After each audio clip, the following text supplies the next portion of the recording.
This is a production of World Video Bible School. To God be the glory.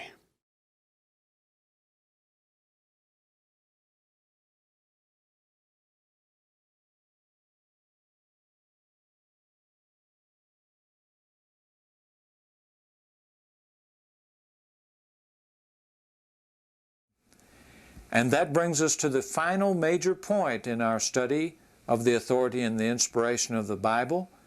Roman numeral 7 on our outline, the importance of sound doctrine in God's eyes. The importance of sound doctrine in God's eyes.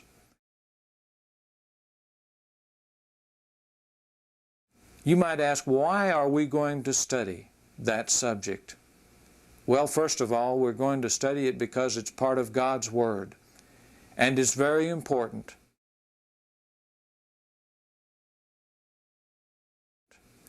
And secondly, we're going to study it because many in the religious world today, and I am saddened to say that this is true of some in the Lord's church today, say that doctrine is not important.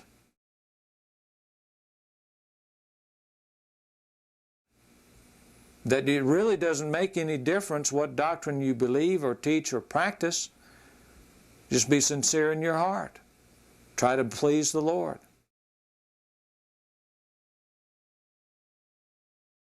That statement is commonly made, or statements like it. We want to compare that statement with the Bible. What does God say?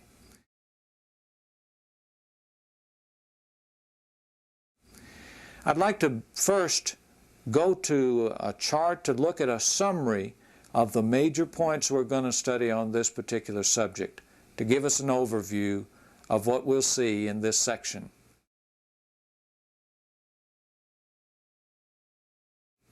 First of all, we want to go, as always, to determine what does God say on this subject. It's not important what I say or other men say. What does God say?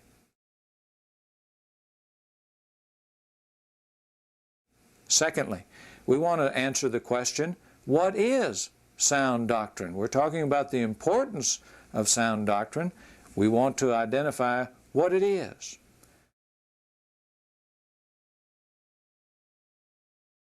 Thirdly, what are some of the effects of false doctrine?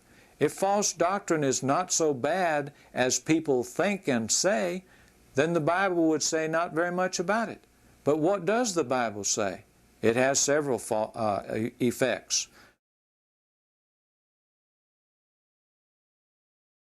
One is that it destroys false teachers, those who teach false doctrine. We don't want that, and God doesn't want that, but those who teach false doctrine are going to be destroyed.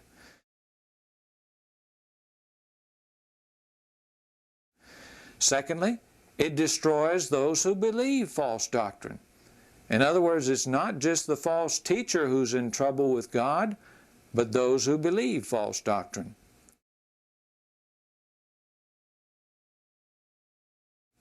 And thirdly, it causes division among those who claim to be followers of the Lord Jesus Christ.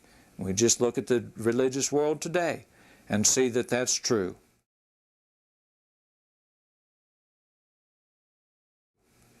And then fourth, what is each individual Christian's responsibility in this area? That is, what does God expect of me? And what does He expect of you in terms of sound doctrine? That'll give us an overview of where we want to go in this section of our study.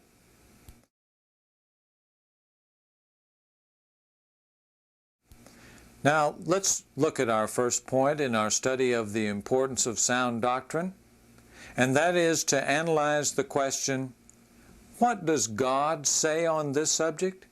And notice the emphasis. What does God say?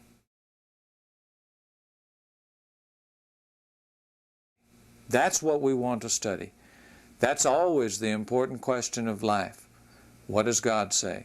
And so we're going to look at a group of scriptures on this study, on this subject that hopefully will help us all to see what God says on this subject. And we want to begin in the book of 1 Timothy. 1 Timothy chapter 1, verse 3. 1 Timothy 1, verse 3.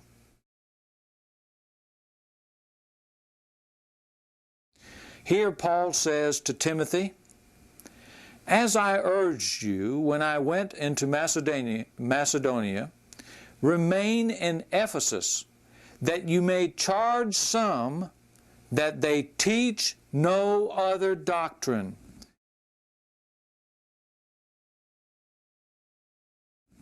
Now here we have an apostle of Christ speaking by the authority of Christ. And the apostle says to the young preacher, the young evangelist, "I left you at Ephesus for a purpose. And one of those purposes was that you charge them."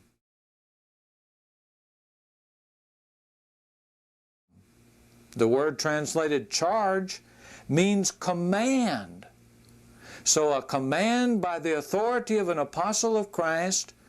What was the command? That they teach no other doctrine.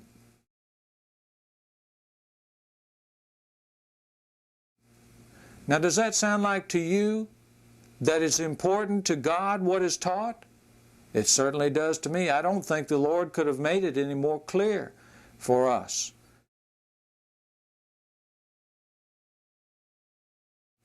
He's saying it is very important, and He doesn't want any other doctrine taught than that which is in the Scripture.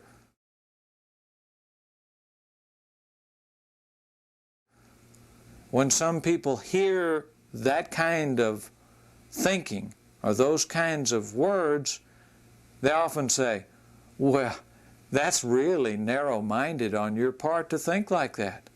Isn't that narrow-minded? Aren't you arrogant and self-righteous to think that there's only one doctrine?"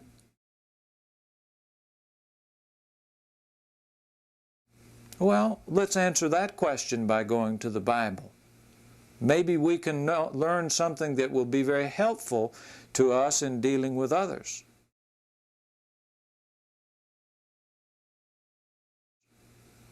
Let's look at Matthew chapter 7, verses 13 through 15 for what we believe is God's answer to that question. Is this narrow-minded? Matthew chapter 7, verses 13 through 15.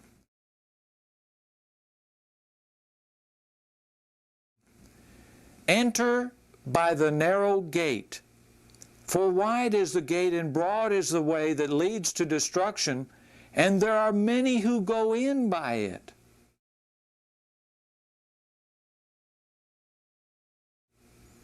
Because narrow is the gate, and difficult is the way which leads to life, and there are few who find it.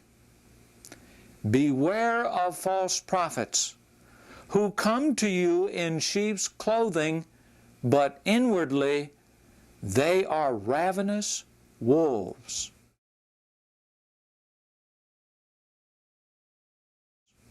Now, this was not some preacher who said this. This was the Son of God, Jesus, the Savior. What did He talk about?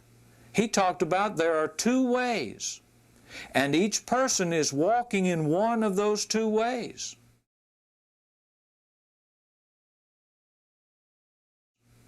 He begins by talking about the broad way. And He says, the broad way, there are many people walking in that broad way. It's easy. There are no restrictions there, in their mind anyway.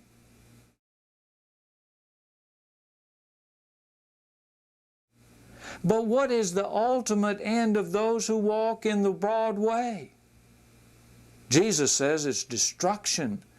From other passages of Scripture, it's clear that He's saying it's eternal separation from God and Jesus the Son in the flames of hell.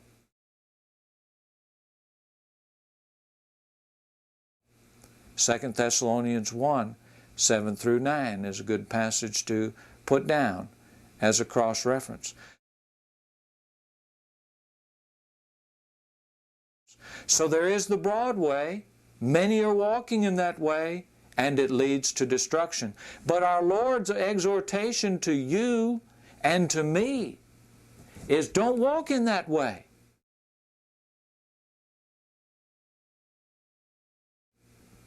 You enter in the narrow way, the narrow gate. Notice how Jesus describes it. He says it's straitened or difficult. There are restrictions involved in walking in the way of the Lord.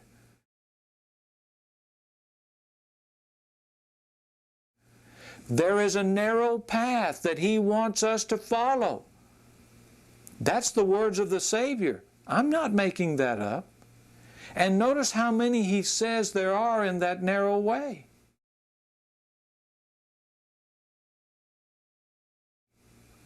He said there are few who find it. That's rather narrow-minded. But that's what the Savior said. There are few who find the narrow way.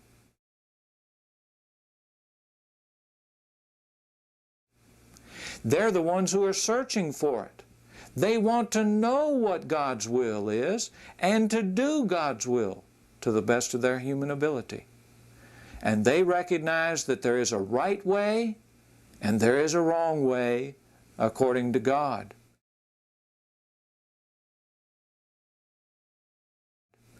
What is at the end of this narrow way and this narrow gate? Jesus said, life is at the end of it. Life in a more abundant form while we're here upon this earth, John 10:10.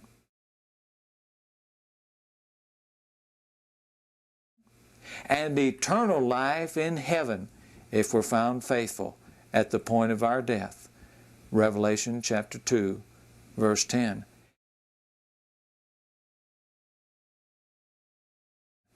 And it is no accident that at the end of His discussion of the broad and narrow way, Jesus warns us. He says, you beware. Beware of what, Lord? It doesn't make any difference what you teach or what you practice.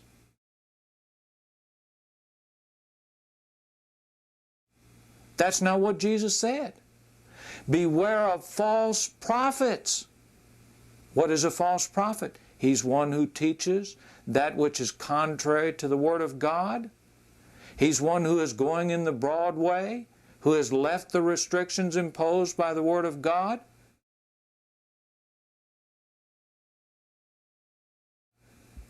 And is this person going to come up to me and to say, I'm a false prophet? You better beware of me. That's not what Jesus said.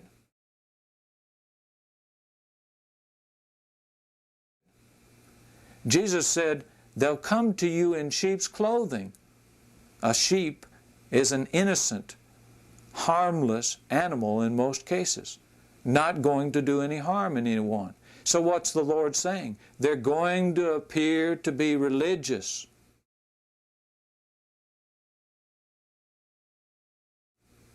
They're going to appear to be righteous in many respects, but they're inwardly ravenous wolves, that is, wolves who have tremendously large appetites for their victims.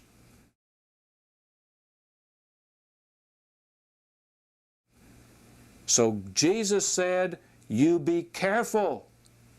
Watch what people do. There are false prophets out there. They want to lead you astray from the narrow way which leads to life, to the broad way which leads to eternal separation from God.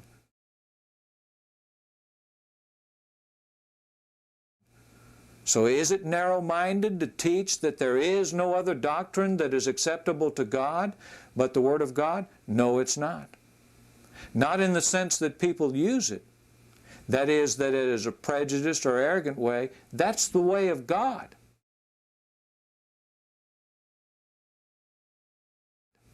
That's what God said.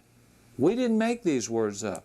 You have seen them from the Scripture yourself.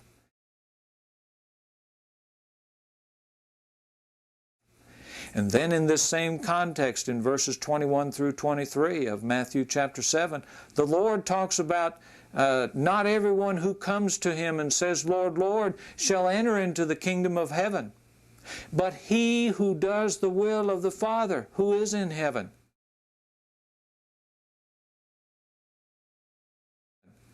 And the Lord says, many will come to me in that day, and they will say, Lord, didn't we prophesy in your name? Didn't we cast out demons in your name? Didn't we do mighty wonders in your name?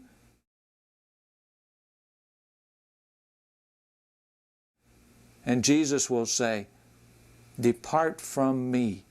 I never knew you, you workers of iniquity. Is that narrow-minded?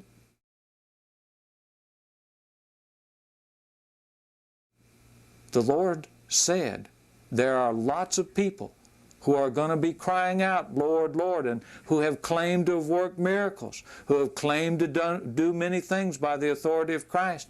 On that last day, they're not going to enter into the gate that leads to life. Why? Because they didn't obey the Father. Because they haven't done the things that please the Lord. Because they've been workers of iniquity.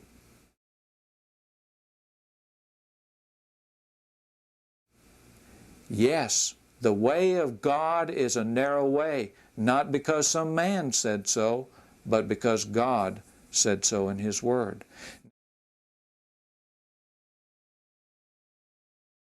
Now, with that in mind, let's look at some other passages of Scripture on the subject of doctrine.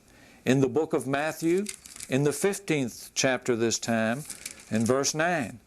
Matthew 15, verse 9. Again, the speaker is our Lord Jesus Christ.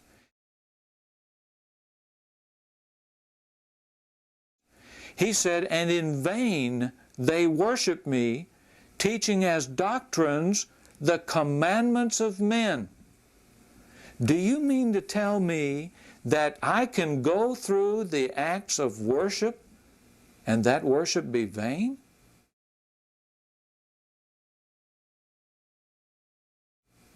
That's what Jesus said. Well, what is it in this context that makes a person's worship vain? And what is it that vain means? Vain means useless, of no value to us and to God.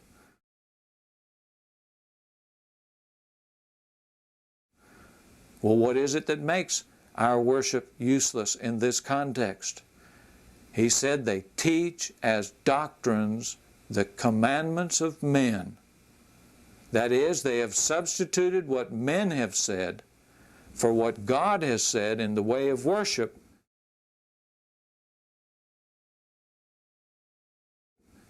And that makes worship vain. So I can be going to a place to assemble together with others who claim to have a faith in the Lord, and I can be going through certain acts of worship, and that can be vain.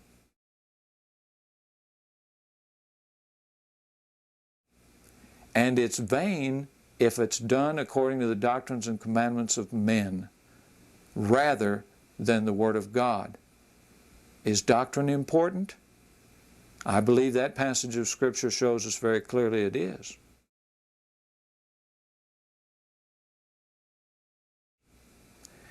Then let's look in the book of 2 Timothy.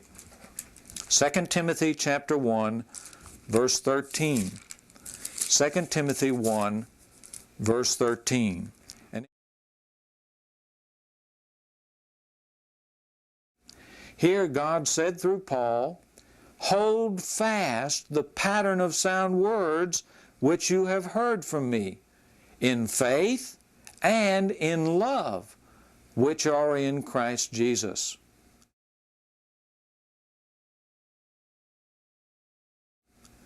Notice the words from God. Hold fast. You cling to. grab a hold of and don't let loose of whatever God's talking about in this verse. What is it? He said, hold fast to the pattern of sound words.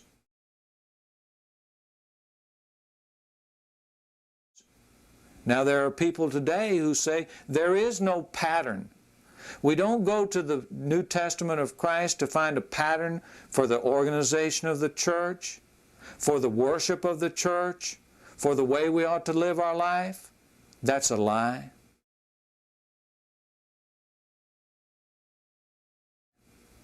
That's just contrary to the Scriptures. We don't say that in any spirit of unkindness or meanness, but to point out that there is a difference between what men say and what God says.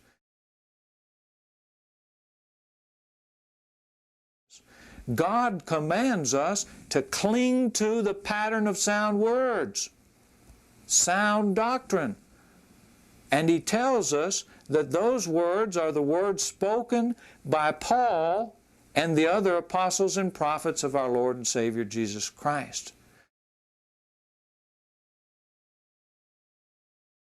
So it's important for us to cling to the pattern revealed to us in the New Testament by the apostles and prophets of our Lord as inspired by the Holy Spirit.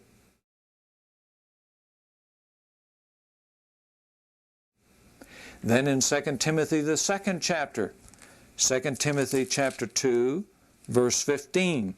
2 Timothy 2, verse 15. Be diligent to present yourself approved to God, a worker who does not need to be ashamed, rightly dividing the word of truth.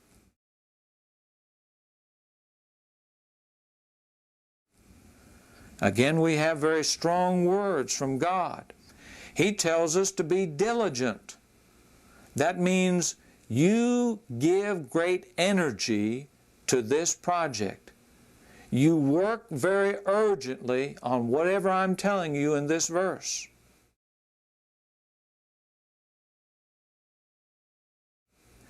You be diligent to what?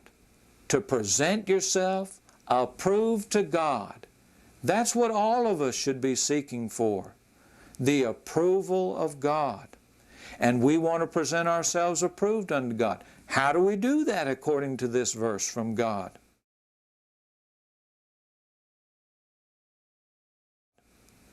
He says, present yourself approved unto God, workers. We need to give diligent effort to, we need to work at doing whatever He says in this verse. Workers who do not need to be ashamed, rightly dividing the word of truth.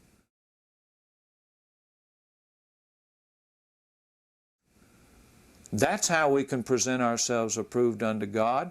Rightly divide the word of truth. What does that mean? Literally it means to cut a straight path.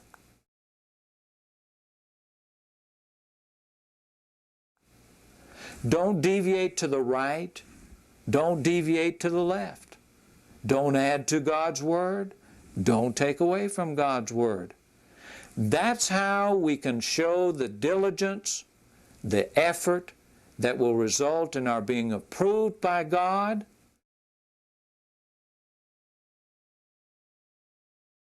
He will see us working in that process of striving to please Him. And we won't have any reason to be ashamed if we handle properly the Word of God without adding to it or taking away from it.